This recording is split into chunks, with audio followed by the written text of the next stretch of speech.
Mark,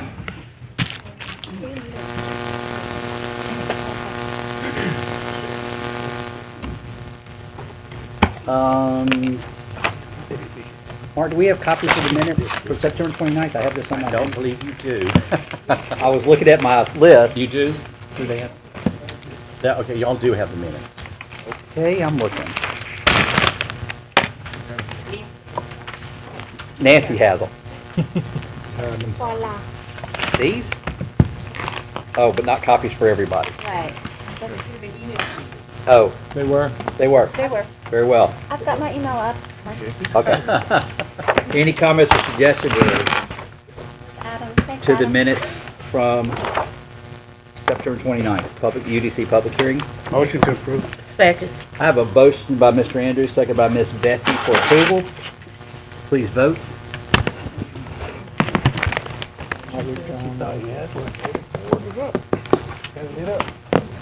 And motion is approved. Unanimous. We're now going into the public hearing of the proposed Unified Development Code. We are going to allow some additional comments from the public after the staff does a presentation on comments from the September 29th public hearing. Mark, will you also be updating us on last minute stuff that has transpired? Absolutely, yes. Thank you. And then at that point, I'll turn it over to you, Mr. Sweeney.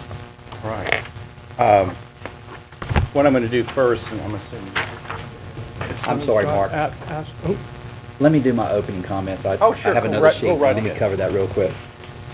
Welcome to the public meeting of Shreveport Cattle Metropolitan Planning Commission for public hearing agenda items. If you wish to make a public comments regarding items listed on the agenda for public hearing, please fill out the form provided at the foyer to this room and/or at the speaker stand. The chair will call those who have filled out a speaker card to the podium to speak. Please state your full name, mailing address, and zip code before addressing the board. Each speaker will have 3 minutes to speak unless the time is extended by the MPC. As a courtesy, please turn all your cell phones to vibrate or off. With that, Mr. Sweeney, I will turn it over to you for... Are we ready? Excuse me one second. You're good. So if you wish to speak, please fill out a comment card so we'll have it for the record. Although we will allow other people to come up if you don't. So what I'm going to do tonight, and just bear with me because we got a lot of territory to cover. I'm not going to do the dog and pony show presentation that I did last time where I talked about the UDC and what it was going to do, because I felt like most everyone's seen that, and I did that on the 29th. The first half of this session is to talk about the concerns that you brought before us and the questions you had, and we came up here on the 29th of September and expressed those to this body. So what I want you to understand is that if some of your concerns are not addressed here under this section, that means it probably ended up being an amendment to the Unified Development Code, because the second half of this, after we take additional comments from the public, will be to go through all of the changes or amendments that we're proposing to make to the Unified Development Code based on the comments you gave us. So I want you to be aware of that. So let's go ahead and start with what we just mentioned before. You got to remember, we've not only been receiving comments from the public, but we've also received comments from elected officials, from board members, and from stakeholders. Literally, we were having a meeting with a stakeholder as late as 2 o'clock this afternoon that made a difference in the outcome of this proposal or this presentation today. I don't know what it was, but it's kind of like, I guess a lot of folks thought, well, you know, this is never going to happen. And then when they saw that we were serious about it, then all of a sudden we got a lot of feedback. And that's good, that's fine, that's typical, because a lot of times you hear things are going on until you realize that something really big is about to happen for both the city and the parish. Okay, so I'm gonna run through these concerns rather fast, because if I spend too much time on them, we'll be here all night, and I don't think you want to be here all night. So let's start off first. First concern that was asked about was would like to encourage the recycling of buildings over demolition and promote infill development. And our response was that we do have new zoning districts and design standards that we created in the UDC that encourages infill development and redevelopment of older structures. We were very, very specific about how we could reutilize a lot of our older decaying buildings in our inner city areas of Shreveport and to provide the tool set that would allow for that. Concern. I-49 is coming through the area of this area, and this corridor will provide access to the interstate. This individual's property is currently zoned is commercial, but under the UDC may become residential. This needs to be left a commercial corridor because of the I-49 issue. Well, the UDC actually proposes a mix of C1, C2, CUC, and RUC zoning along this corridor, which actually will allow for commercial development. So actually the way it's set up on the zoning map today would be responsive to that need. But also realize that if there's a piece of property that someone has that is zoned differently, they still have that right to come and ask or to make application to change the zoning. So that's very important to understand. That right never goes away. We may have a whole new set of zoning districts and zoning areas for the city and the parish, but there's still the opportunity to change is always available.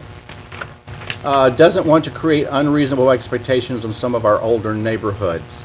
One size doesn't fit all. Well, one of the things we have to be very, very careful about here is that federal and state law requires that all zoning classifications be equally applied to all properties, irrespective of its location within the city and the parish. In other words, what's good for one part of the community needs to be as well applied in another part of the community in a fair and equitable way. Concern. Is the requirement of what we call a concrete slab necessary? This is in relation to mobile homes. The concrete slab requirements, whether a whole slab or a concrete runway, which is we often see both, are intended to meet the minimum standards of the Permanent Foundations Guide for Manufactured Housing, which is basically the Bible for that type of development. Likewise, both the city and the parish have foundation requirements for new mobile homes or for manufactured housing. Again, the term mobile home will be called manufactured housing under the new code. Another concern should be revised to read 25 feet from view via the right-of-way, and this is talking about salvage yards. Well, all existing properties would be grandfathered under the UDC. So if you have a salvage yard that's in an area that it's a kind of a narrow piece of property and you have an existing operation, you're going to be grandfathered in. You're not going to be required to come up to the new standard. If a new facility is located on a lot that is also too narrow and had difficulty meeting the setback requirements, this would definitely qualify as a variance, a legitimate variance that can be applied to and presented to the Zoning Board of Appeals. This has to do with temporary outdoor storage containers. Should be allowed in industrial districts. These are used by oil and gas contractors and supply companies due to the volatile market. Our response was that storage containers are allowed in all districts. And if they are to be used for a longer time period, a temporary use permit is typically required. If you are a true, a gas and oil operation, you're typically going to be in an industrial zone property where you're allowed to have outdoor storage. Likewise, you got to remember none of our requirements have anything to do with drilling sites. Drilling sites are exempt under Louisiana state law. We cannot dictate anything related to drilling sites. They took that power away from us, so there's no, our ordinance doesn't apply to those situations. This one feels that a 3-car garage facing the street prohibition will not be well accepted by the residents of builders. I want you to understand that nowhere in the UDC is there language that says you cannot have a 3-car garage facing the street. In other words, if you want to have a 3-car garage, you want to have a 4-car garage, you can have one facing the street. The language says that a front-loaded attached garage is limited to 50% of the width of the front building line or 22 feet, whichever is greater. And this is examples of where you have a 3-car garage situation where you can have ample room to be able to put in your garage. The intention again is not to make the building such or the house such that it's predominantly a garage and barely a house, and that's the intention there. Outdoor sales and display. The UDC is overreaching to limit the way auto dealerships stage cars for sale. Well, the UDC allows for outdoor display of cars, but the display of vehicles on hydraulic lifts and manufactured ramps or similar mechanisms is prohibited, as these mechanisms add to visual clutter and can create site obstruction near public right-of-ways. You are allowed to put them on what they call earthen berms, and you can see that even now that some of the car dealerships will build up an area with earth and landscaping and put a car on it. You can still do that. The UDC is overreaching to require enclosed area for bicycles. This was having to do with off-street bicycle requirements. And basically, for bicycle storage is more than just for parking bicycles. For security and safety concerns, some uses, such as multifamily, institution, educational, and office, the UDC requires amenable storage areas. Fortunately, there are space-saving bike storage solutions that require minimal space, not much larger than a normal large closet area. And again, that provides the necessary security for especially primarily in your multifamily areas where often you don't have space to park or put your bicycle in your apartment. And typically, a lot of times, they won't allow you to put it on the outdoor balcony. Design of off-street loading spaces. The requirement for screen loading spaces is too much. Well, the requirement for screening came from a request from another MPC board member who was concerned that the loading facilities needed to be screened and would benefit the public by doing so, as well as adjacent property owners. This is a common requirement found in most cities, that if you have a large loading dock area, you try to screen it from public view. Concern, digital signs need to be addressed. Actually, they are, but they're referred to as electronic message signs, and you will find them on this section showing pages 9, 3, 4, 5, 6, 11, 18, and 19. Asked how the downtown landscaping requirements had changed, all commercial and industrial properties would require landscaping, no district is exempt, nor are landscaping requirements onerous and far-reaching. Investment in landscaping and streetscape improvements in the urban environment can provide a myriad of benefits to the community and its residents. And it is proven that with landscaping, you not only increase the property values, you would get greater return on the property, but you also gain greater revenue in terms of rental rates as well.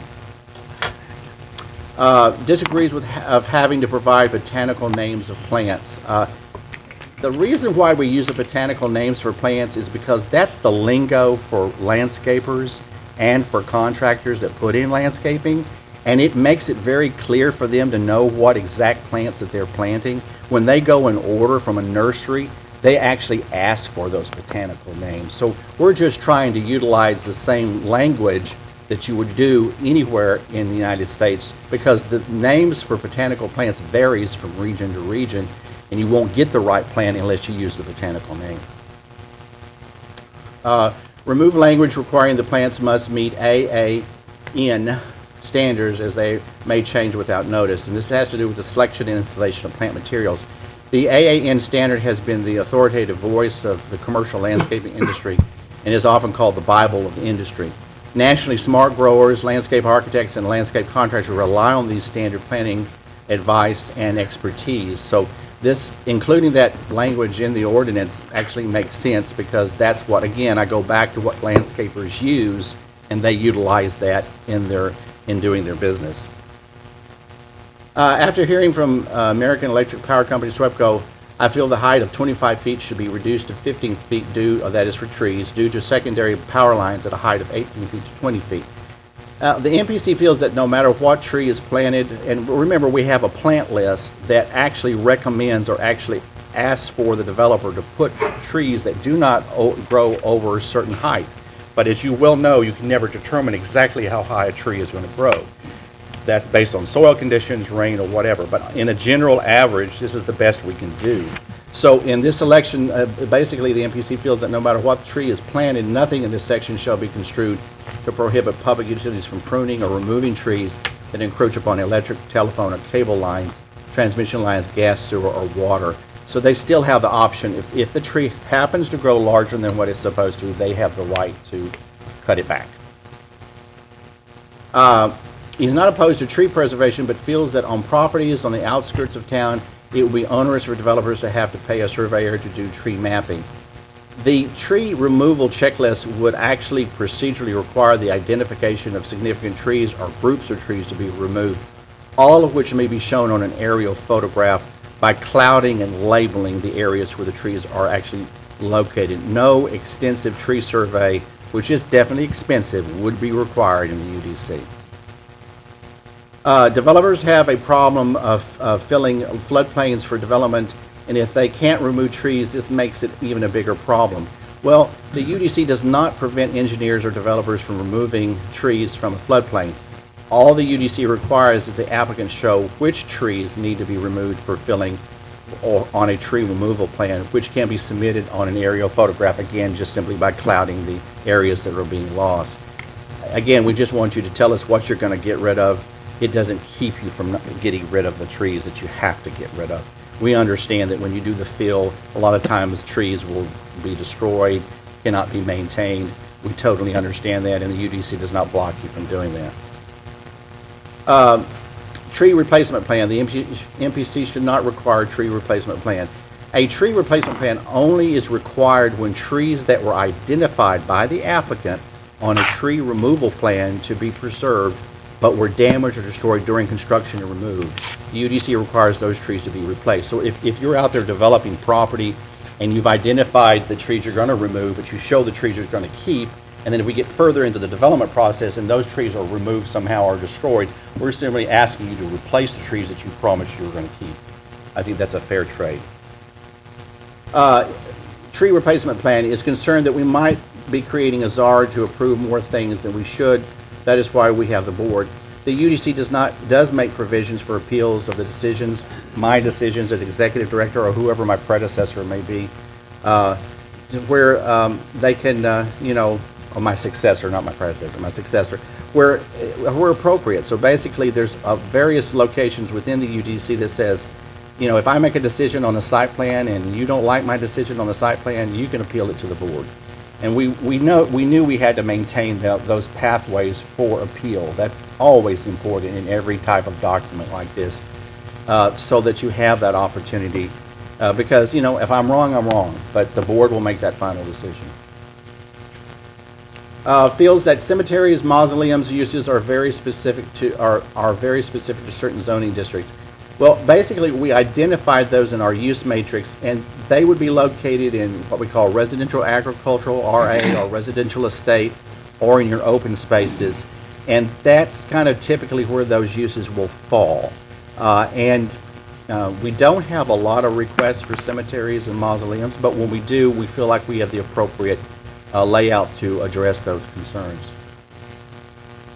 The new zoning map is too hard to read, needs street names for reference. Well, we immediately tried to answer that question from the last meeting.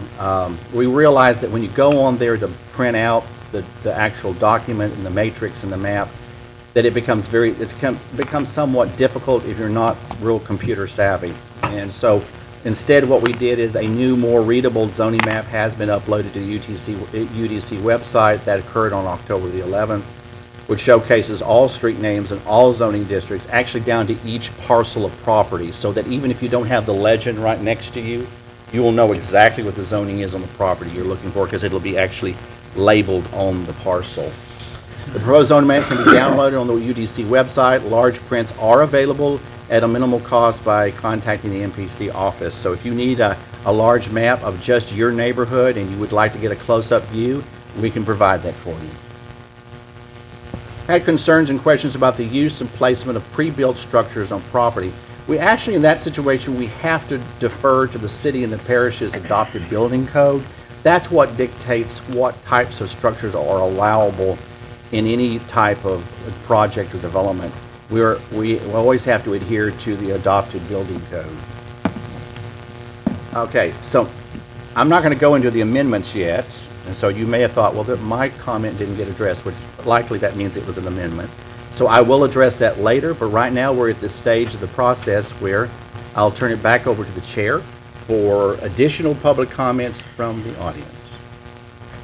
This map, can I have those? It's okay. Thank you. Okay, I've got 7 or 8 so far. I will call from the audience if anybody wants to come speak that didn't fill out one. We've asked you to please fill one out so we'll have a permanent record if possible. And we will take them in that order. First up, I have Miss Liz Swain.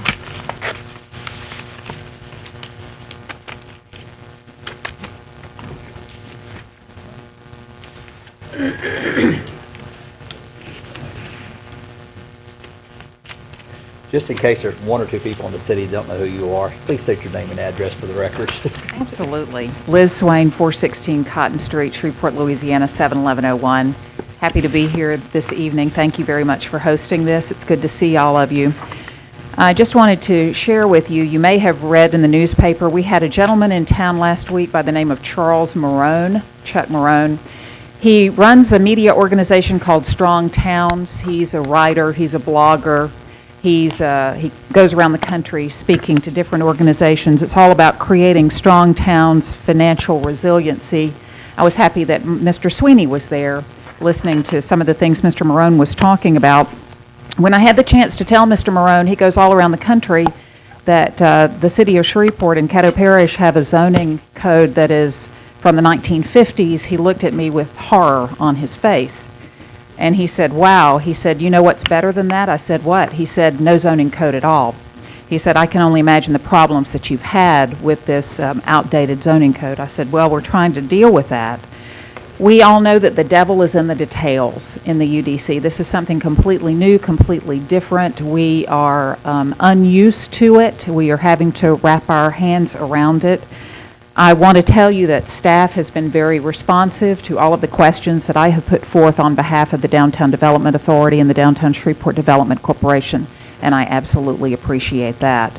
I have sent many, many questions, many pleas for consideration for change, and I appreciate that they have responded to very many of those in a positive way, or at least a way that we agree with. They didn't respond in every case in a way that we agreed with. One of the questions I do have for you this evening is 4 to 5 years ago, none of us in this room had ever heard of a little free library or a food truck court. Things change, and we cannot anticipate what those changes will be. So how will the code deal with changes that will come that we are not even anticipating at this point? How is it going to be nimble enough to deal with something like that, with changes on the fly? So that is a question that I have for you. An additional question in the downtown area, specifically in the Central Business District, which is one of the sub-districts of downtown. There is a discussion about renovating former office buildings for residential. That is a huge part of the change of downtown, the positive change that we're seeing, the adaptive reuse of historic buildings into something different. And there is in the UDC currently, I had asked the MPC if that could be something that would just be approved automatically, an automatic approval. And MPC response is that you believe that an S designation is wiser in those cases, to be able to consider the what all will go into that adaptive reuse, the changes that it may create. I would ask that there be consideration given to making that process as easy as possible. The one thing that developers dislike almost as much as spending money is undue bureaucracy and having to wait and wait and wait for an answer. So whatever ways we can speed that, we can make it easy, we can hold their hand through the process, we can tell them exactly what they have to expect and what's to come, I think is better for us as a community as a whole. Thank you so much. Ms. Swain, Yes. Mr. Ramirez has a question. Yes.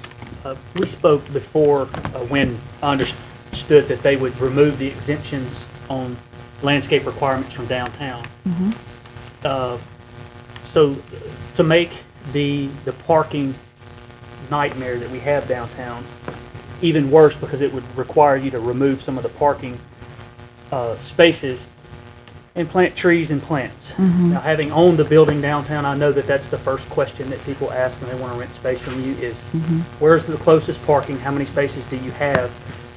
So do you feel that this will benefit or this will attract people to downtown, that we're going to have more trees, plants, and bushes and remove some of the parking and make the problem worse? Do you feel like this is going to be advantageous to the citizens of Shreveport and make your job more difficult attracting new business to downtown?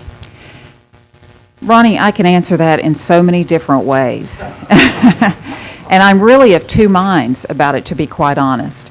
I would love to see more trees and landscaping material downtown, but maintained trees and landscaping material. One of the biggest issues that we have currently is people will come and plant a tree because they have to, and there's no irrigation system, there's no maintenance, and after a few months, that tree looks worse than not having one at all. So I believe that the UDC does require an irrigation system, and I have questioned them closely on who is going to be the group that comes after the UDC, after the landscaping is done, to make sure that it's kept looking nice. And, you know, that's a question that I haven't gotten the answer that I feel completely comfortable with.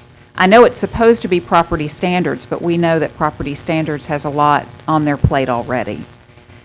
As far as having to put additional dollars into a parking lot, anytime you ask a developer to spend more money, there is always the possibility that they're going to say that the return on investment does not match what they're putting into the building, and they will walk away from it. There is always that possibility.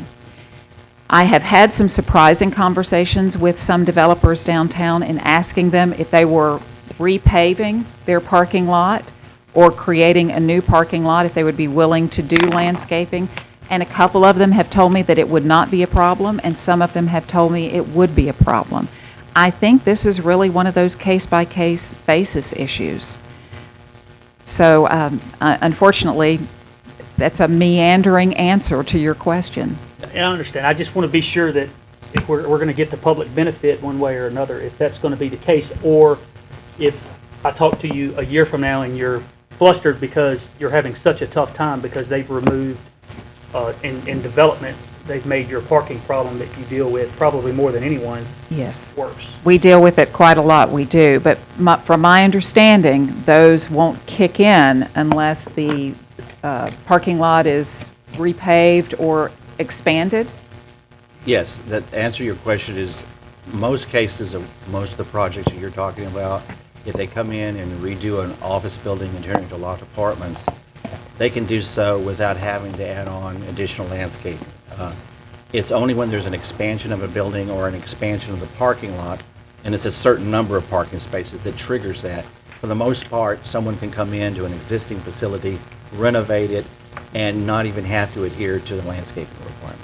And I think that the people who have the worst-looking parking lots now will continue to have bad-looking parking lots after the UDC. I think they're not going to be motivated to improve the look of their parking lot, so, I don't think it's going to hurt us with them. No, and that was the answer to my question, was if you were okay with it, then I was okay with it, but I know that you deal with this issue more than anyone in this city, so. Yes. Okay, very good. That's all the questions I have. I do have the speaker queue up, so if anybody else would like to speak, please use the comment button to talk. So, nobody else. Okay. You asked a question, how will we deal with change?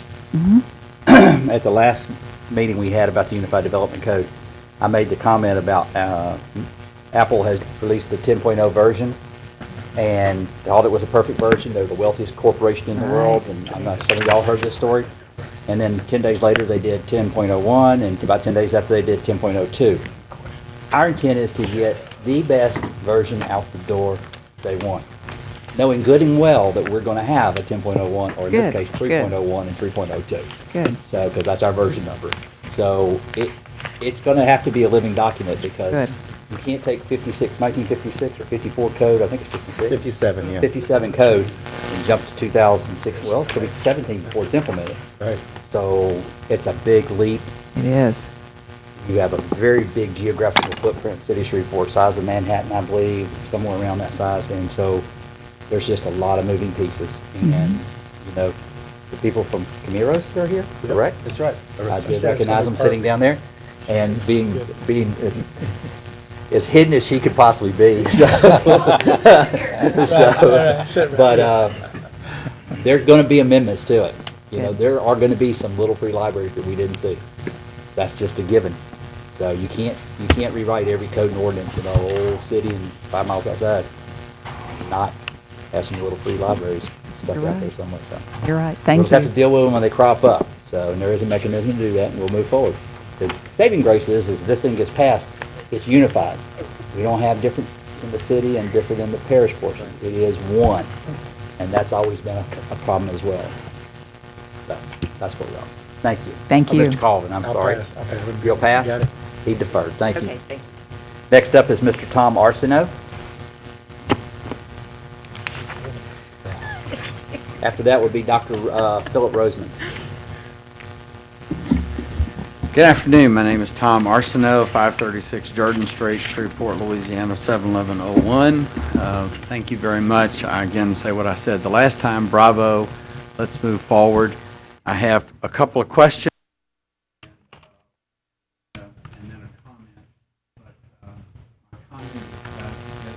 I'm simply laying it out there. Please do not delay this to take advantage of that, even if you agree with me. Please move it forward. I'm in understanding the transitional provisions. Let's assume that it's passed before the end of 2016 with an effective date of April the 1st, which is what I understand is the target. Will the MPC begin accepting applications for special uses before April 1st, to be heard after April 1st?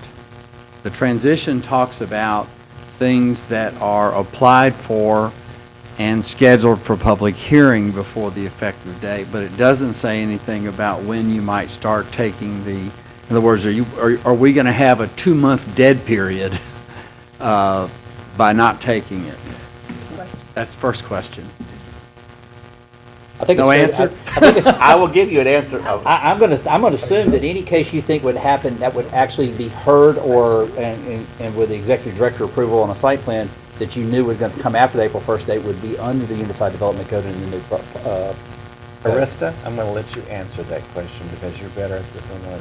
If we do a case before April the 1st, and we know, we have a case that's submitted April, let's say in March, that's going to show up in April for the MPC, would it fall under the rules of the MPC, of the new UDC, because it's past the April 1st start date, or would we have to process it under the old ordinance because the application came in March?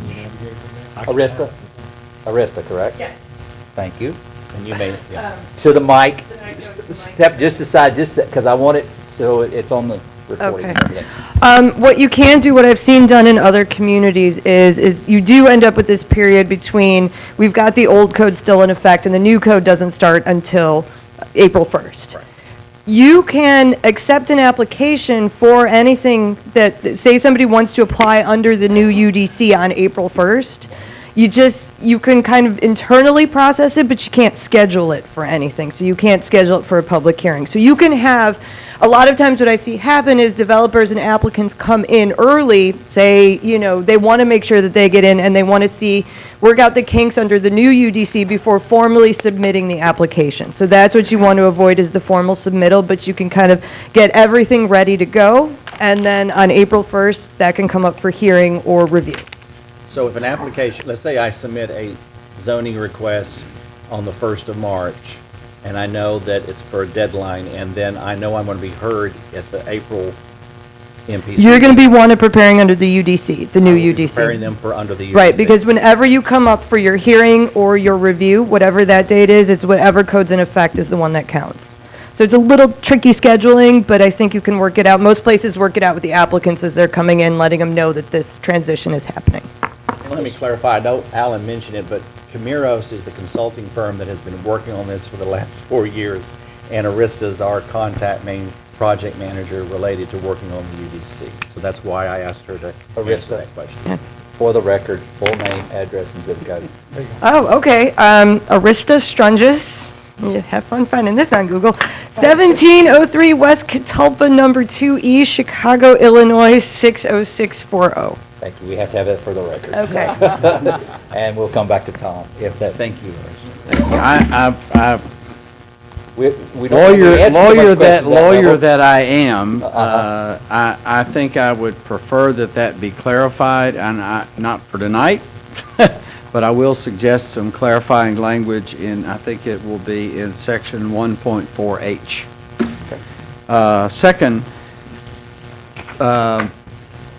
because of the change in the way things are done, there are a number of uses that will require special use approval, okay? It's been fairly clear under, one of the few things that's been clear recently under the existing zoning ordinance is that when you have a zoning change, that goes before the city council or the parish commission, and it is actually a change in the zoning ordinance. Therefore, it requires introduction, hearing, and a second reading. My question is, and I actually looked for it, I'm not suggesting I did a thorough study, but I did look to see when a special use comes before the city council or the parish commission, will it come for simply approval, or will it require two readings? And that obviously has a difference for timing. And I couldn't find the answer to that, but I think the answer ought to be made clear in the ordinance. Again, if that requires an amendment tonight, please don't do that. It will go forward, and I will submit some language if it isn't clear or somebody can't point me to it. I will work with the city council and the parish commission to try and address that issue. My own personal viewpoint is it ought to only require one reading. And my final comment is that it would seem to me that with special uses, that it should not be necessary automatically that they go to the political bodies, that perhaps the political bodies should consider only doing those when there is an appeal. So those are my comments. Thank you very much. Thank you. Next up, I have Dr. Philip Roseman. After Dr. Roseman, we will have Alma Perkins Shelfler. I think I got that correctly. If I didn't, I apologize. Dr. Roseman? Thank you. Philip Roseman, 510 Longleaf Road, Shreveport, Louisiana, 71106. I come to say thank you, really. I was the co-chair on the Shreveport-Caddo Master Plan Community Advisory Group. This is obviously a significantly important date for that master plan because a lot of what is in that master plan is dealing with what we're doing today. So first, let me say thank you. I'm not going to delve into specifics on the plan, but I am going to just relay to you some of the foundation principles that we used and we talked about in the community advisory group to talk about intentions and to talk about the great expectations. First of all, we lived under the foundation that more unites us than divides us as a community. We all want a safe and beautiful city. We all want good schools, great health care, and good access to that, business and entrepreneurship friendly environment, and a welcoming place. There will always be differences on how we get there and who pays for it, but generally speaking, that's our destination. And as we look at this plan and move this into implementation, that we keep that in mind. Number two, any plan that reflects positive change, we think there were four key themes of the Shreveport-Caddo Master Plan. Things to keep in mind as we move forward with the UDC. First of all, that we need to grow smarter. Second, that we need to celebrate our uniqueness. Third, that this is about investing in people.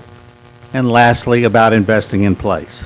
Those are the key themes of the master plan, and we hope that you will continue to follow those through as we go further through the UDC. The third foundation principle is predictability and consistency. I think Liz, made a very good point at the point of where we've been and how long we've been operating under a system that is obviously grown old and no longer is adequate to take care of what goes on in this city, in this community. But as you do that, we hope that you will continue to keep in mind the things that people talk to us over and over and over and over again. It is cut the red tape and bureaucracy, simplify the process, one-stop shop, and hopefully carried out by people, and I trust that this is true from my conversations with Mr. Sweeney, an MPC with an attitude of helping people. Not as a government regulatory body, but as a helpmate in trying to develop our community. Number 4, that we serve all customers fairly. There's established developers, as well as those from another city, those from another country, as well as startups and entrepreneurs. That this code will serve Bob Smith and Jose Pineda, as well as Vintage Realty and Sealy and UL Coleman. Not just one part of Shreveport, but the entire of Shreveport. And we hope that that remains a theme throughout the UDC and what you do. And lastly, the point again that Liz made is the law of unintended consequences, that the plan be a living document. I was so happy to hear what you had to say, Chairman Young, as it relates to that. That is probably the biggest issue that the business community has and wants to feel comfortable with as it goes forward with this plan. You have spent a long time getting to this plan, but the day after the plan, there's probably going to be something that may come up. And so the ability and the thought process that I feel in this room and that I've gained from Mr. Sweeney is that it is a living document, it's open to amendments, and when we find things that need to be changed, we're going to change them. Lastly, we looked at the master plan with the prism of 3 thoughts. And I would suggest that these are 3 good thoughts to continue to follow through with the UDC. And that is accountability, 1, consistency, 2, and transparency. We called it ACT when we were working together as a community advisory group. Accountability, consistency, and transparency will serve us all well. Thank you again for all the work, all the time, trying to get this perfectly right. And thank you for, I think, what this is going to do for development in our community. So thank you. Dr. Roseman, for a second, Ms. Smith has a question for you. I have a comment for you. I really appreciate you giving us this information because there are people that started way back at Captain Shreve working on this master plan. And some of the things that you're saying, especially accountability and being more united. It can unite us and it can divide us, especially if you can't see some of the things that you really have asked for and not in the plan. I just want to commend you, and I want to commend Liz too, for all of the hard work. This is excellent. And as you was just talking, I'm talking to myself and agreeing with all what you've said. Thank you, Dr. Rose. Thank you very much. I appreciate it. Miss Alma Perkins, Sure ain't I may have this right, Scheffler. no way. Mr. John Settle will be up next.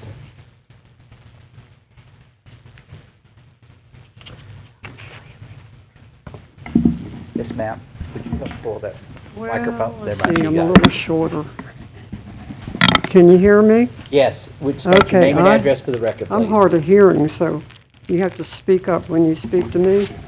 Okay, my name is Alma Perkins Scheffler, and I've lived in the city of limits of Shreveport at 3242 Burt Coons, 71118, where we have raised horses. And I'm sorry, I should have this on the back.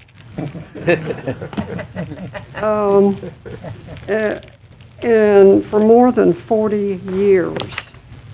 And I'd like to congratulate the MPC for working on a uniform development code. And several years ago, I participated in the Southern Hills area workshop, which was presented ideas by outside consultants, and wondered what happened. Lo and behold, I saw yesterday's paper front page headline that said, "Code gets tweaks." Tweaks indeed. When checking online, I found a massive document. The paper was a little late getting out the news in time for citizens to check it out. They should have been pushing it before the first hearing in September, of which unfortunately I was not aware. First, I decided to check out what changed in RA zoning would affect me in keeping horses. The most unreasonable, affecting all of the L.A. Walker, Dean, and Dean Terrace subdivisions of 5-acre lots would be the enclosures within 50 feet from any lot line. That could sound reasonable if you didn't have a 5-acre lot, like all of these are, that are long and narrow to begin with. They're 165 feet on the front, and they run a quarter of a mile. Anyway, that would make the pasture 65 feet wide by 1,200 feet. That's ridiculous. And the remainder 50-foot perimeter would be a huge lawn to mow. Secondly, safe fencing for horses is expensive. We invested in miles of Kentucky-style 4-board fencing, which we've reinforced with electric lines to train our horses not to rub up against them. And 40 years, we've never had any complaints from anyone about our horses. I am puzzled by the requirement of registering our horses with the Caddo Parish Animal and Mosquito Control. Sounds like registering our guns. Horses are normally docile and would rather run than fight.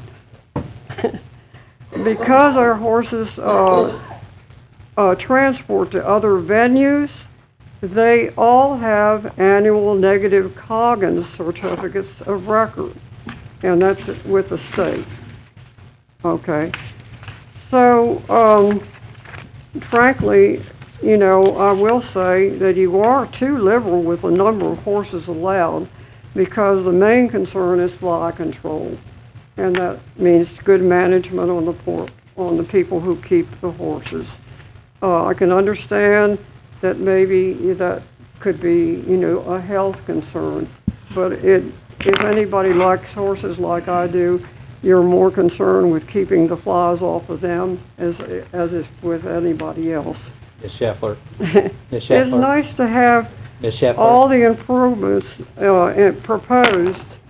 The public needs to be informed how much they will cost. Ms. Scheffler? And to implement Ms. and Scheffler? to enforce. I need you to go ahead and finish up. We've gone way beyond the 3 minutes. Excuse me? I need you to go ahead and finish up because we're way beyond the 3 minutes that were allotted, please. I can't understand you. Go ahead and finish. Finish pretty quick. We need to move on. We allot 3 minutes per speaker is it, okay? Am I over time? Yes, ma'am. Yes, ma'am. Are you asking me to sit down? No, just finish up. Go ahead and finish your I'll thoughts. be fast. All right. Okay. I speak loud and shortly. Thank you. Okay. Okay, it's nice to, okay, I would like to have an idea of what all these things are going to cost. Shreveport already is famous for one of the highest tax rates.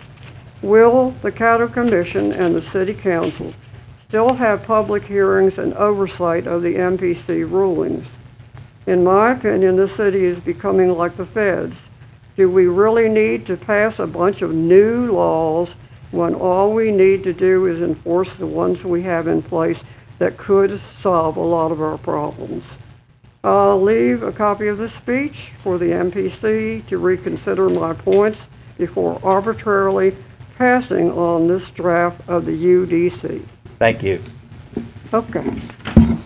So, Okay, I'm going to remind everybody, we're going to limit it to 3 minutes or we will not be out here by 8 o'clock, and I don't think we're going to make 8 o'clock anyway, seeing how that it's already Thank you. 6:54 already. Asking a lawyer who is coming up next to be brief is almost counterintuitive, but... Try me, we'll see. My name is John Settle. My home address is 33 Tealwood, Shreveport, 71104. Number one, I'm glad to see better representation tonight. There was only 4 members here last time, and there were a lot of very salient comments, and I hope that those that weren't able to come have gotten on top of those.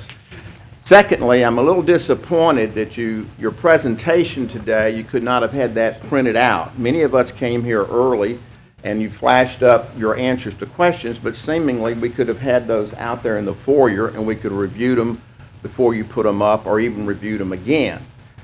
Thirdly, I question the fact that we're commenting now, but y'all are going to look at amendments later, and I have no idea what the amendments are going to be, and I won't be able to comment on that. Another thing is my notes reflect that a lot of points brought up at the last meeting, which many of you were not here, were not addressed in your comments. Mr. Weiner brought up a lot about the windows and construction. Mr. Remedies brought up a lot, so I don't know if you've addressed those, but maybe they will be in the amendments, but again, I have no chance to comment. I thought there were a lot of salient points raised that were not addressed in his presentation, so I don't know if they'll be addressed in any amendments. But let's go to something you can deal with. I think you got a real problem with the ZBA appeals having to go to a courtroom. Presently, ZBA appeals go to the council of the commission. It's my understanding that under the new code, they have to go to court. Is that correct? I think that's very ineffective. We all know litigation is time-consuming, expensive, and it's just going to shut down those particular requirements. So even though it may bring me work or Mr. Arsenault or something, I still believe ZBA appeals should go to the council and or the commission. Another point I have is your matrix. I think there have been efforts to make it a little bit more readable. But even if you print this off on this sheet and study it pretty hard, the idea of the matrix to make things simple and easy to understand, I challenge you to seriously go through this and see how easy it is to understand. Lastly, legally, I think that you may want council to look at 1.4A that basically says as a use is not in compliance, that it's illegal and subject to enforcement forever. I think there's a state statute, specifically 95652, which says you only have 5 years to litigate uses that are illegal. So I'm not quite sure if section 1.4A is in compliance with revised statutes 9:5652. I'm almost positive that it's wrong. Thank you. And I still have 17 seconds. Very good, John. All right. All right, next one is Joe Johnson coming up. After that will be Mr. John Hubbard. Good afternoon, Commissioners, Director Sweeney. My name is Joe Johnson, 10166 Harts Island Road, 71115. I have one quick question, but before that, I've got a statement to read. And it's on behalf of the citizens of Southeast Caddo Parish. We are outside the city limits. On behalf of the citizens of Southeast Shreveport, we collectively ask that no light or heavy industrial zoning be approved for the west side of Highway 1 and south of Leonard Road without input from the citizens of that area. I can promise you that had they have seen that map out there, there'd been another 300 people minimum here tonight. And I promise you there'll be phone calls for the next 2 or 3 days, maybe the next 2 or 3 weeks. But I'm going to get right to it before I lose my time. I've heard Director Sweeney hit some of the high points of the UDC. I've heard Dr. Rosen talk about some of the high points, but my question is simple. What about the rights of private property homeowners? Let me be specific. My wife and I bought our property 25 years ago outside of the city limits, in the middle of a cotton field. Today, we are fighting a battle with the powers that be about locating industrial zoning right next to our homes. So rather than me asking you, what can you do for me? I'm going to ask you, what if it were any of you? What if it were Dr. Rosen? What if it were any of these people out here and their home was threatened? And all I ask, if this document is a living document, there must be some allowance for people that have owned their property for decades that are now threatened by heavy industrial development. Now, no one in here is against development and jobs and growth. Everyone's for that. But there has to be some type of balance. Now, I personally would not mind restaurants or shopping centers or anything like that close to me, because that wouldn't keep me up 24/7 and it wouldn't put pollutants in the air. But a heavy industrial manufacturing zone right on my fence line, I would be willing to bet both of my kidneys here tonight that none of you would want that on your property line. So I ask, please do not allow any type of heavy or light industrial zoning in the areas I've just permitted without input. And there will be input for the next few weeks probably from all the citizens out there. I thank you for your time. Thank you, Mr. Johnson. Mr. Johnson, I want to say this, that some of those cases, and I know what you're talking about because I live out that way, Yes, sir. that that may come up as an eminent domain issue. Am I wrong? You know what he's referring to? Well, he's referring to the Port ports expansion. facilities, and yes, certainly they can, That might go the route of the Properties. right of eminent domain, possible. which would go out way beyond the scope of our abilities, but what I'll promise you, that is if that thing progresses, that we will definitely be in touch, okay? Thank you. But I believe it will probably go outside the scope of our eminent domain, because that usually ends up in court, correct? I promise you it'll end up in court. So I just want to let you know, I'm very aware of it because I live out Elby Road as well. Yes, sir. So, thank you, sir. Thank you. Thank all of you. Mr. Hubbard, John Hubbard. After that will be Mr. Max Smalley Jr. Smalley. Said it wrong last time, I'm sorry.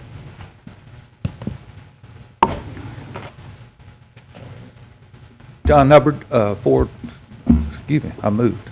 9406 Stonebriar Circle, Shreveport, Louisiana, 71115. Thank you for the opportunity to chat. First of all, thank you for each of you who took my call and accepted it and took the time to call me back.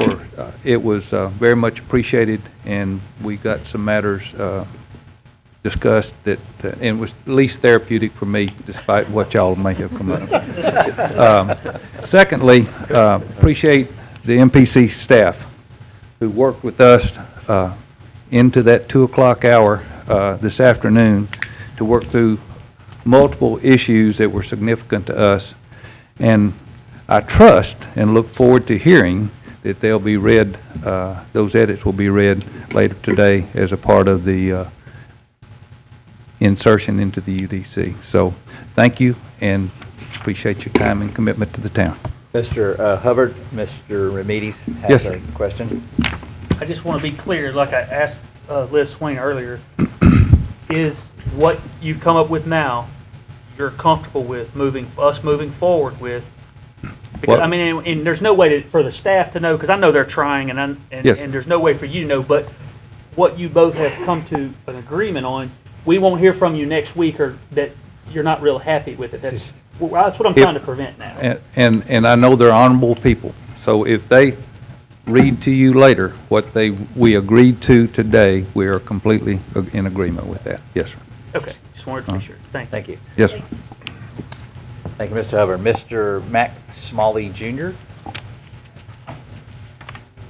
Next will be Fred White. I'd like to say good evening, everybody. I'm Max Smalley Jr., 2902 Exposition Avenue, Shreveport, Louisiana. First of all, I just want to thank everybody for coming here tonight, making a good effort to get these codes changed, get them up to date. Because I know I did a little complaining and griping when I came here to get my permit. I'm not going to really talk about some of the things that I talked about before, but I'm going to be able to get done what I want to get done.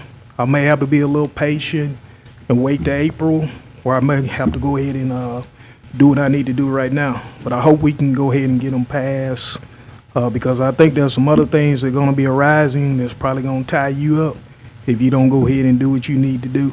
So, again, thank you all for your effort. Thank you. Next up is Fred White. After Fred, we will have Joe Partain.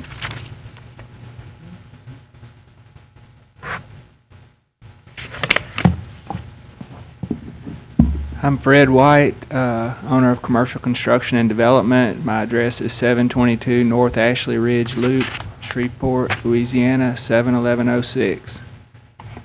I'm not opposed to the Unified Development Code.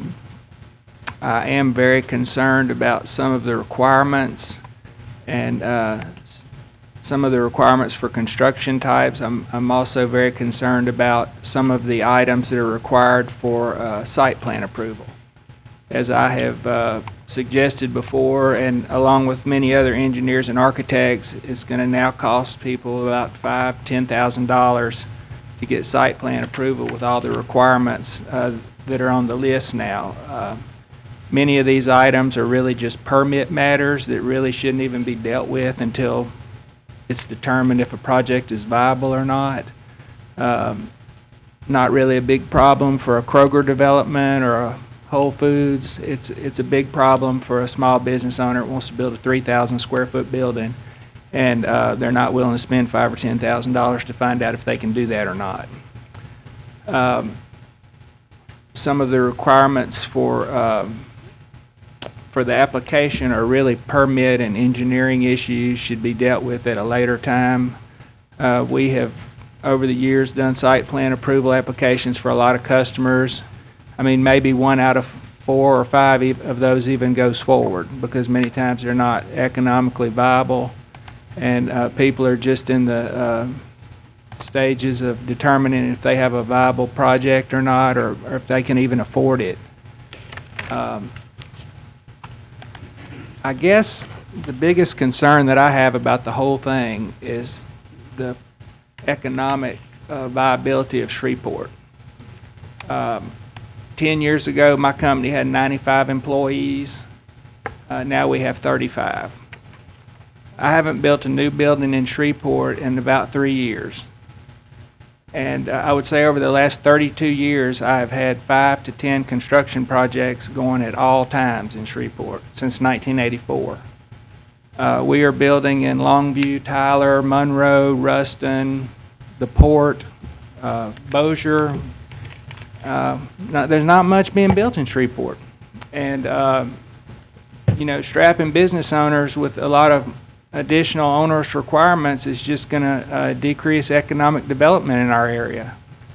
It's just a fact, and I'm very concerned about that. We've been having to travel to work, and you know, there's just not much. There's a few large projects being built in Shreveport, a few large grocery stores, some C-stores, you know, some medical development. There's not any small buildings being built to speak of. I haven't seen the permit figures, but I would be willing to guess they're a fraction of what they used to be. And that's my biggest concern, is that some of the main reason that I came here tonight is because I think there needs to be an advisory group, maybe 5 to 10 architects, engineers, developers, you know, people that build buildings, and that could meet, and because there's 5 or 10 things in the UDC that I think are a big problem. And when I suggested those many months ago, they were just slapped back at me, and kind of like the ones earlier tonight, the concerns that were brought up.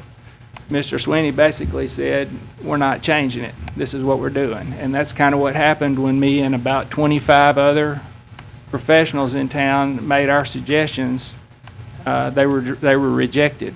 And I'm just worried that it's going to kill the economy in Shreveport if some changes are not made. I'm not saying a lot, but there's 10 or 15 things in there that are really going to be a problem, and they're going to cause people to not build in Shreveport, and they're going to go somewhere else. Thank you. Mr. White, Mr. Ramirez has a question for you. Just in response to what you're saying, I don't think what you're what's being said here tonight won't fall on deaf ears. It's the staff's working very hard, and they have, preparing something for us to vote on. But we have a consulting firm that provided a template for this. Our staff's worked endless hours to fit this best to Shreveport, but ultimately, it's the MPC as first, and then it will be the job of the Caddo Commission and the City Council to pass it into law. So I'm not of the opinion that just because someone else does something in other cities that it's a good idea for Shreveport, because this is our UDC, this is our economy that we're trying to protect. So with some of the things that were said earlier, that the staff didn't make the changes, that doesn't necessarily mean that they won't be changed, because while we respect the staff's opinion on, because they're in many cases subject matter experts, we still try to listen to people like you that are actually turning the dirt and putting steel in the air, creating, tax revenue for the city and putting people to work. So please don't be discouraged just because you feel like what was said at the beginning, because I see on here that it's scheduled for us to vote on it, but I'm not sure how we can look everybody out in the audience in the eye and make them feel like their voices were heard when we didn't even implement or consider what was said here tonight, but we're going to vote on it in 30 minutes. Right. So I agree with there'll what be you some said. more. I would just strongly encourage you to appoint an advisory board. Some guys like Andy Craig or Jeff Raley or Joe Partain or Mark Seeley, some people that have been in the development business that can let you know what issues are going to affect our fragile economy here. Well, we've tried to take as many comments as we could from, and I've personally called several people that I see out here that were already engaged and had dialogue with them about how this is going to hurt what your industry is. So I think many of us on the board have spoken to people because we want to know. I don't think anybody wants to be counterproductive in the economy. I think everybody's opinion of what's best for the city, many are just a little bit different, but I think we all want a beautiful city, but just how we get there is sometimes a topic of debate. So and that was all my only comment, was just please don't be discouraged, because we're not finished yet, and this may or may not be done. I want a beautiful city too, as long as my customers can afford it. That's right. I want to build them the nicest building they can afford, but everything's expensive these days, and so it's just hard to make things affordable for people. Mr. Reedy, I have Ms. DeMarteau. Mr. White, you have another one. I'm fine. You're fine? Okay. Thank you, Mr. White. By the way, you are fixing to build City of Shreveport, a very beautiful building, correct? Yes. I see the survey states up. I know. Mr. Joe Partain, you're up. After that, I have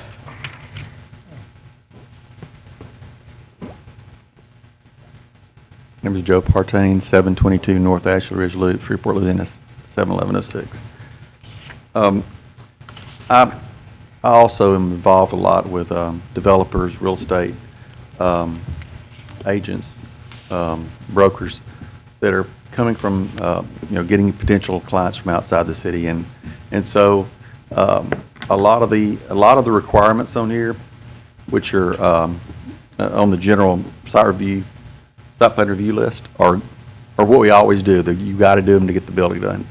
I think the painful thing is they're done so early, and when I say so early, to follow the site plan review checklist, a lot of the engineering items, basically dealing with stormwater requirements, FEMA, contours, all those items, plant list. There's several things that what I'm dealing with is not necessarily, doesn't really fall within that list. It doesn't fall within somebody that is going to have a project. They're considering it. So I know some of that was addressed with the pre-application format. So that's a plus, which I really appreciate that. The one thing that my comment would be is on the building elevations, the materials that are not allowed, basically. And I have some great friends that are my colleagues that are architects that have done some beautiful buildings with all kinds of different materials. And so to specifically say that this material's allowed and this one's not, to me is kind of arbitrary, is, you know, and I guess maybe that's a case-by-case basis. But, you know, EFS is, I mean, I've used it on hundreds of buildings. And I've done it on the front of a lot of industrial buildings where there were, you know, the back of them might have been a metal panel of some sort. I know some of these things are specifically, maybe because they were used in an inappropriate way, but some of them were specifically, you know, picked out. And so my question is, how do you make a fair discussion? Because a lot of this is now becoming an architectural review committee. And just in my mind, I consider the Metropolitan Planning Commission zoning and site plan and sites is how the planning of the city's done.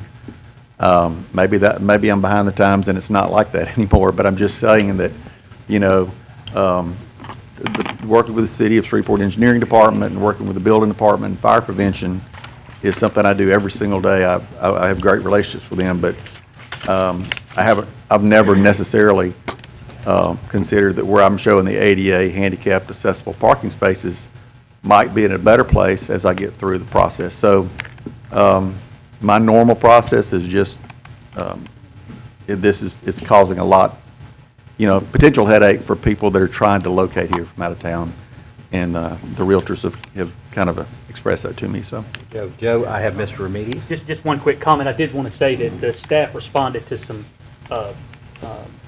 comments that I had about EFS, and they removed those from 2 of the sections because that is commonly used on commercial buildings, and so that has been updated in several sections of the UDC. And I appreciate there's so many things that were so arbitrary before because we didn't have anything. It was just whatever everything went before the board potentially, and the timing of making the shorter process to me is huge because when this first kind of started on, and it was a long process, you know, could be 60 to 40, you know, 45, 60 days, 90 days. The shorter plan review process is vital to making some of these happen or not happen. So I'm not going to let you get away from there, and I know this has nothing to do with the UDC, but so many times we were always compared to Bossier and what Bossier got. And we stole one from Bossier, and y'all are going to break ground on that pretty soon. And it's not a secret, I know, but we're so glad you're about to break ground on that. So Yes. soon. and Real it's soon? and it's a nice looking building, and we're appreciative. Well, you designed it, right? So it would have to be But- nice, right? But a lot of people work on those things. So. But I don't know if I can force you to say who it is, but don't do that. Yeah. Yeah, all right, thank you. But thank y'all, and Thank you. we thank you for coming. Thanks, Joe. I have State Representative Royal Burrell. After that, we'll have Commissioner Mr. Matthew Lynn.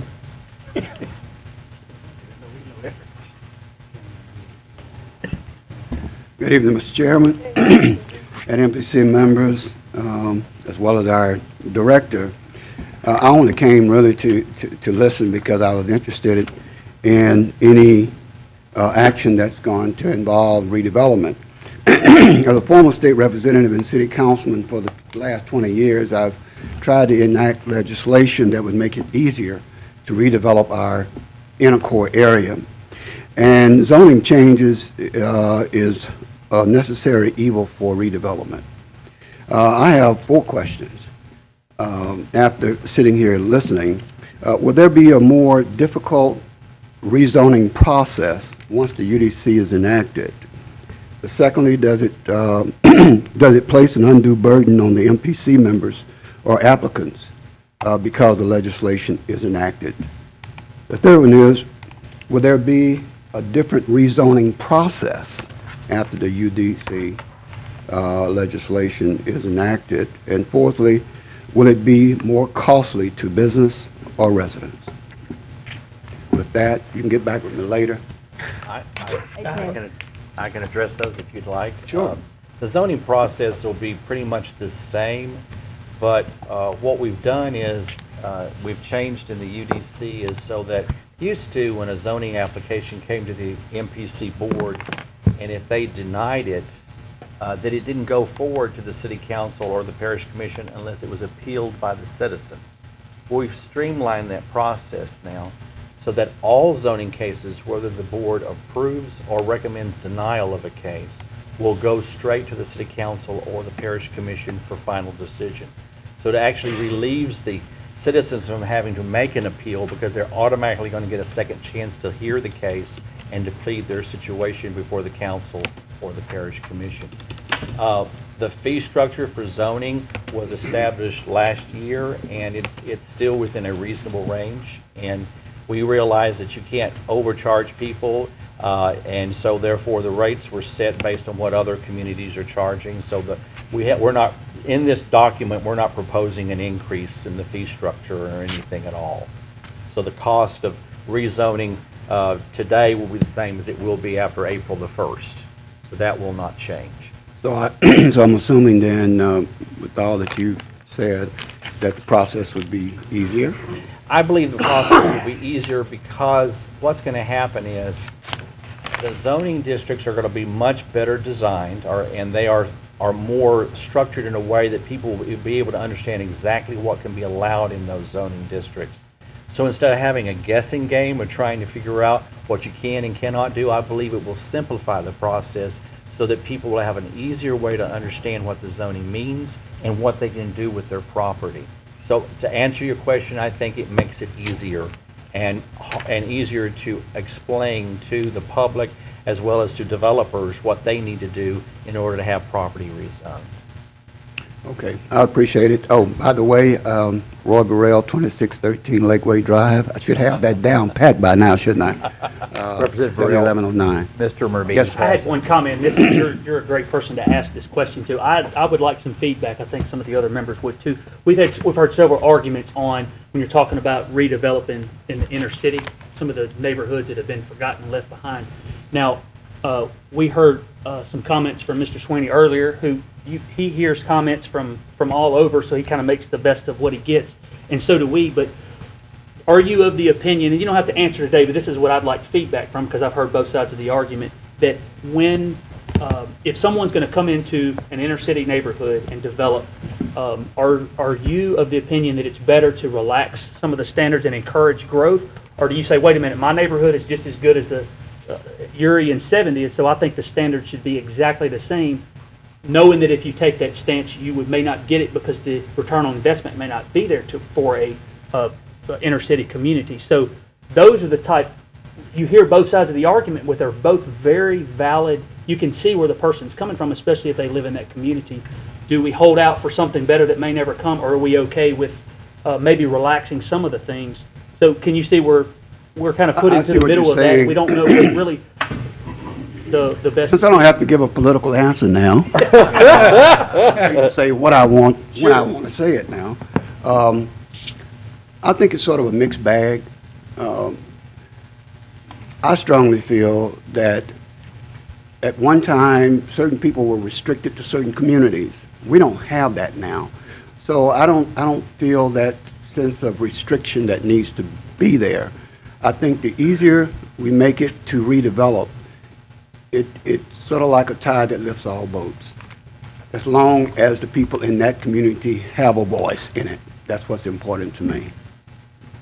So you're saying, what I'm hearing you say is, you'd be okay relaxing some of the requirements to stimulate growth in your community, because maybe the return on investment immediately wouldn't be, but maybe cause a chain reaction and later tighten everything back up. Is that, am I summarizing you correctly? That's close. That's Okay, good. okay, very good. Thank you. That's all I had for you. Sure. Thank you, sir.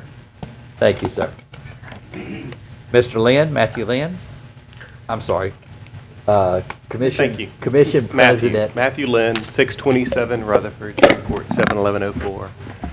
I want to thank you, Chairman Young, and the MPC Board. A lot of people don't realize that you volunteer your time for this job, and in a lot of cases, you're going to make half of the people happy, and half of the people are not going to be as happy. And I want to thank and recognize those like Commissioner Jim Smith, who served on the MPC for many, many years. With that, what y'all are in the process of doing today is bringing the skillet to the fire, at least hopefully with your vote. I am in full support of the UDC in watching it slowly make it to this day, And at the same time, I hold great respect for what Mr. Clark said in involving developers like Mark Seeley and others to make sure that that flow chart doesn't put one item ahead of another item, that if we go steps 1, 2, 3, why have those in place that if we get to step 4 and step 4 is a no, then why did we spend the money on steps 1, 2, 3? So I'm very much in support of what Mr. Clark said as far as making that flow go. However, I will also say that I encourage y'all today, I'm asking you to vote yes, and that I recognize that government works really, really slow until it starts working crazy fast, and then it all happens pretty quick. The city council has not approved this. The city council hasn't approved this, and the Caddo Parish Commission has not approved this. And in between the time that you hopefully approve and the other two bodies look at it, people that have not looked at this with a magnifying glass are going to start pointing out stuff. Today, I visited the MPC because a friend of mine brought some things to my attention that I think that probably the bulk of us would agree might have been a typo or an oversight. However, I don't want to bring that up because all of us have sent that email where we proofread it, we had a friend proofread it, we had another friend proofread it, and it's perfect. And then you hit send, and as the email is shrinking and going off to whoever you're sending it to, you catch that grammatical mistake that you made, and it's too late. And it's not too late because you can send that correction, and this is a live working document. And with it being a live working document, I'll look forward to the commission and the city council correcting anything that needs to be corrected before final passage and sending it back to you to correct it once again. Thank you so much for your time, and I have 17 seconds. Did you state your name and address for the record? Yes, I did, right in the beginning. Thank you very much. You are good. Sorry about that. Thank you for your time, and thank you for all your volunteer work. Thank you. When's my check coming in the mail? When you do some work at my house. I have got Miss Vanessa Boyd, I believe is correct, B-O-Y-D.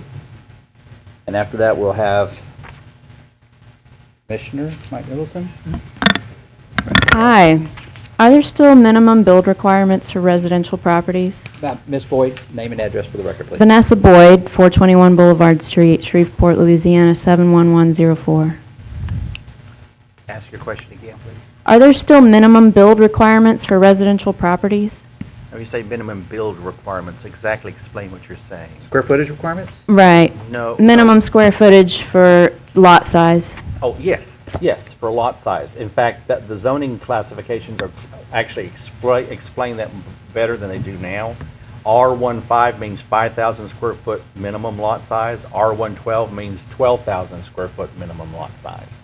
So yes. Yes. Are there any zoning areas that allow for smaller properties? Smaller, like, for people who are interested in smaller homes? There are, there's provisions for townhomes and for duplex.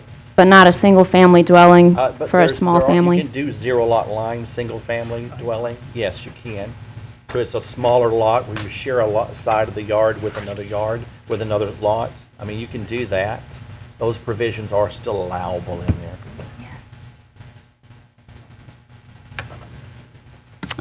Okay, I didn't understand that, so let me try asking one more time. And I will say the urban core district, which is shown on the map, especially like in Allendale and certain areas near downtown, has smaller lot requirements so that you could actually build an affordable home on a smaller lot. So it's actually a provision that's in the UDC. And is that something that's new? Yes, ma'am. Okay, so just if I want to write that down. Sure. It's called urban core zoning.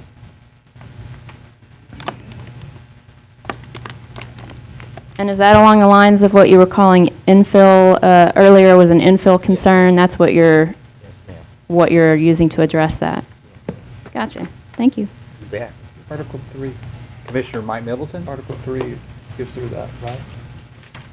Mike Middleton, 517 Wayne Drive, Shreveport, 71105. Good afternoon. Again, I'd like to Commissioner Lynn mentioned, appreciate y'all, what you do, all your volunteer work. I know it's a lot of hours, particularly this kind of thing tonight. You're trying to work through this and make it happen. Many of y'all I've known for many years, all the way back to Theron and everybody up here. But anyhow, Mr. Johnson spoke earlier on behalf of the people on Harts Island Road as far as light industrial around the Highway 1 and Leonard Road. As you know, many of y'all know, earlier this year I took a stand on behalf of the majority of the people in that area, Pepper Ridge and all that, to ask the port to make every effort not to expand west of Highway 1. Yeah, we want jobs, we want growth, but there's always the other parish too if they need to do that. And you say, well, why are you trying to push something over to Bossier Parish? Because I'm trying to take care of the people that voted for me. I feel like they voted for me.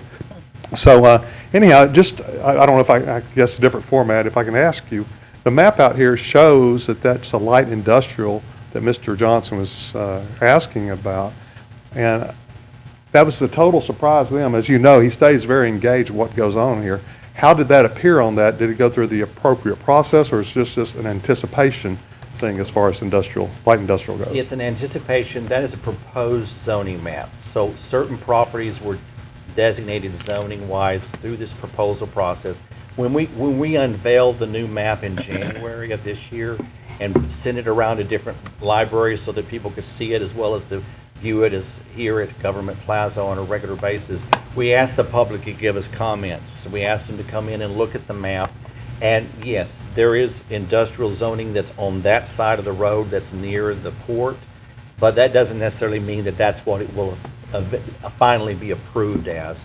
One of the things you've got to remember is that, and this is different because a lot of people don't understand this, when you're doing a massive redevelopment, redoing of the zoning map, it is done as you do publicize it, but those changes occur without property notifications to each individual property owner.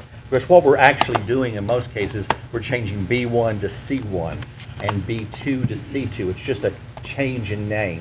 But in some areas that we knew that were near growth zones or growth corridors, we proposed zoning, and then that's why we released it out to the public for their input. So it's very valuable to get that input. It's possible that by the time this map is approved by both the commission and the city council, that property might not be designated as industrial. Y'all might decide keep it as agricultural, and you have the right to do that. Okay. So before it's ever approved, you will have a say on that. Okay, and I would like for it to stay agricultural. That's my personal opinion. And also, as Mr. Young pointed out earlier, eminent domain could come into the process as far as all that goes. But just for me as commissioner for that area, I'd like to ask it not to be even shown on the map as light industrial. I'd like for it to be agriculture as it is now, as my understanding. I'd like for it to